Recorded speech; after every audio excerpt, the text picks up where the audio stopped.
Assalamualaikum warahmatullahi wabarakatuh. Oke, balik lagi. Enggak balik lagi. Justru ini pertama kalinya podcast pertama, karena kan sebelumnya itu cuma perkenalan yang benar-benar singkat. Nah, kali ini sesuai sama judulnya, gue bakal ngebahas tentang takut. Ada banyak bentuk rasa takut itu sendiri. Ada banyak yang ditakutin gitu loh.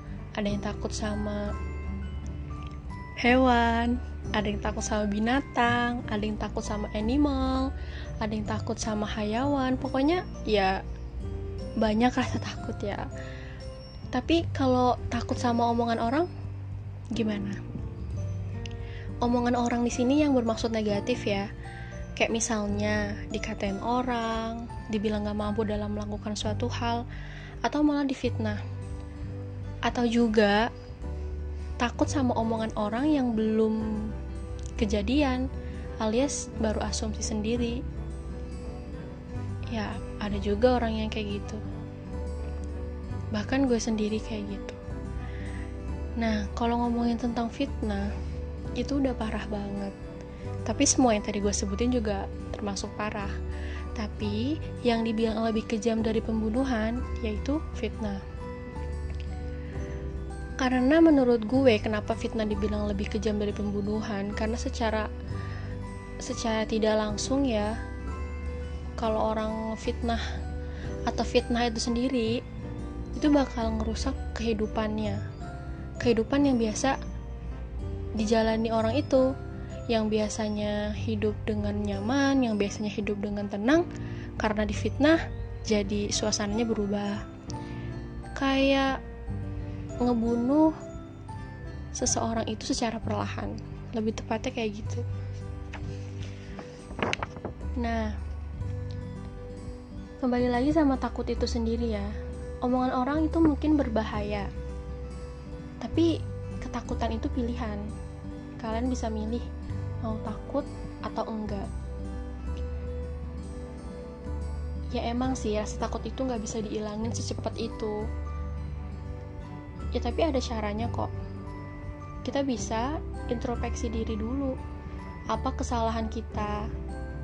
Nah, setelah nemu jawabannya dan ternyata gak bermasalah, gak ada masalah apapun, ya udah, tetap berdiri tegak dan terus melangkah. Ya, gue ngomong ini juga dari pengalaman seseorang ya, teman gue. Jadi sebut aja dia si A. Nah, si A ini difitnah sama si C. Difitnah melakukan suatu hal yang buruk. Beritanya tersebar karena si C ini mulutnya comel ibaratnya gitu ya.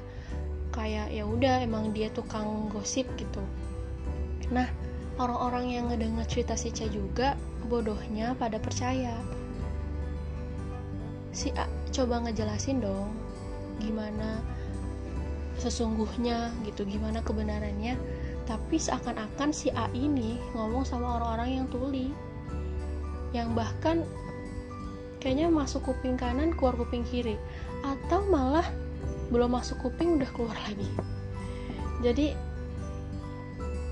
ya gitu, dia udah ngecoba ngejelasin sekuat tenaga, tapi gak ada yang percaya.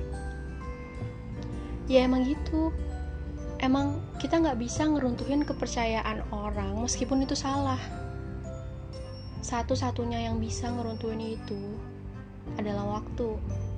Gak apa-apa, gak sekarang orang-orang itu percaya, tapi lambat laun orang akan melupa dan justru jadi lebih lunak. Bukan karena dia gak baik dulunya, tapi karena dia salah mempercayai orang pada waktu itu. Nanti waktu bakal ngebuktiin sendiri mana yang baik, mana yang buruk, mana yang bisa dipercaya, mana yang berkhianat. Dan itu real, fakta terjadi. Orang-orang yang dulunya percaya sama fitnahan si C, sekarang jadi putar balik percaya sama si A. Dan mereka sadar kalau ternyata apa yang diomongin si C itu benar-benar salah dan gak masuk akal.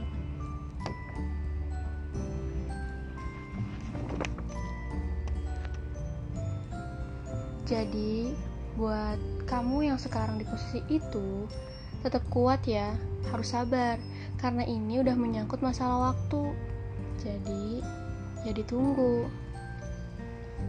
Kamu gak perlu menyiram air pada kobaran api dahsyat dengan keinginan agar api itu langsung padam. Dan kamu juga gak bisa menghentikan badai dengan meneriakinya supaya berhenti. Tapi kamu bisa meminta, memohon, mengharap pada Yang Maha Kuat untuk menguatkanmu melewati hidup dalam tuduhan yang sangat menyulitkan hari-harimu itu. Semua pasti berlalu. Percaya deh.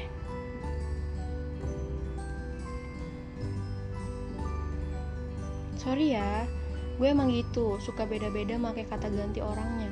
Entar gue, entar kamu, entar aku, entar elu, entar ana, entar antum, entar antuma, huwa huma hum hiya huma hunna, anta antuma antum, anti antuma antuna, ana nahnu. Jadi